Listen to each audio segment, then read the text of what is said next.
Good morning, everyone. Today we will talk about a universal, eternal topic that has written pages and pages of the history of humanity: love. Definition and myth of love. The love, such a short word but full of meaning. Poets, philosophers, artists, and scientists have always wondered about its nature. From Plato, with his myth of the androgynous, to modern psychology, love has always fascinated and sometimes destabilized. Love as self-discovery. But what really is love?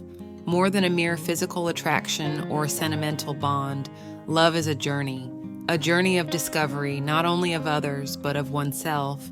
When we love, we open up, we make ourselves vulnerable, but at the same time, we discover parts of ourselves that we didn't know we possessed. Love and fear. Yet, many are afraid of love. Why? Because love exposes us, lays us bare. The fear of being rejected, of not being up to par, of losing oneself are all fears linked to love. But it is precisely through these fears that we can grow and evolve. Love is growth. Love isn't always easy. It's not always roses and flowers. It often brings with it challenges, misunderstandings, and difficult moments. But it is precisely through these difficulties that we can grow, learn, and mature. Love pushes us out of our comfort zone, challenges us, stimulates us. Authentic love. Authentic love is not the one that always makes us feel good, that flatters us or flatters us. Authentic love is what puts us in front of the truth, which makes us see who we really are, with strengths and weaknesses. It is the one that accepts us despite everything and invites us to do the same with each other. Love and impermanence.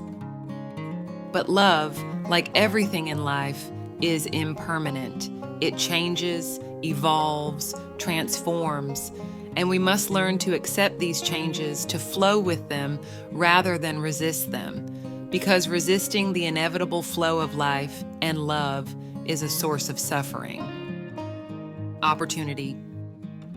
Love is a journey, a discovery, a challenge, but it's also the greatest opportunity we have to grow, learn, and become the best version of ourselves. So don't be afraid to love, to open up, to expose yourself.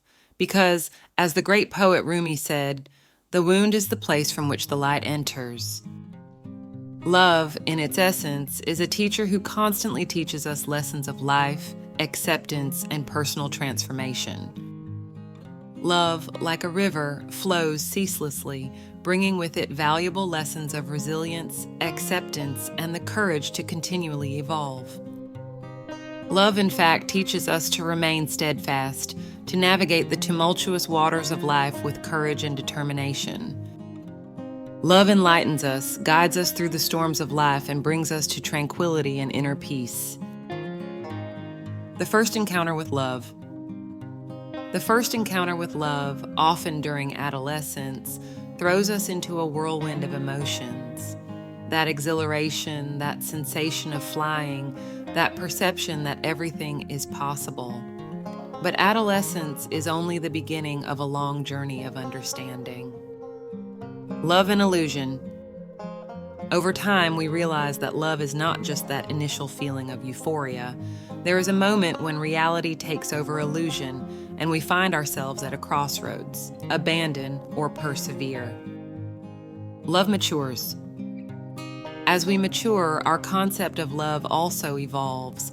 We realize that loving means going beyond the superficial aspect. It means seeing and accepting the other in his entirety, with his lights and shadows. It means building together, working on conflicts, overcoming obstacles. Love is a mirror. Love is often a mirror. It reflects who we are, our insecurities, our desires, our fears. When we clash with others, we actually clash with ourselves, with the parts of us that we don't want to see. Love is commitment. Contrary to what you might think, love is not just a feeling. It is a commitment, a daily choice, the choice to be there for the other, to support, to understand, to forgive. Love and solitude. In every relationship, however deep and intimate, there is always a dimension of loneliness. We can never completely know the other, just as the other can never completely know us. But it is precisely this imperfection, this not knowing, that makes love so fascinating and mysterious. Love in the third age. And then there is love in old age, a love that has weathered countless storms, that has seen generations born and grown, a silent love made of small gestures, of understanding glances, of silent presences. Conclusion: love, in all its nuances, is a gift. It challenges us, tests us, but also gives us moments of pure joy and understanding. Therefore, even when we are faced with difficulties, let us remember to embrace this feeling, to nourish it, and let ourselves be carried away by it.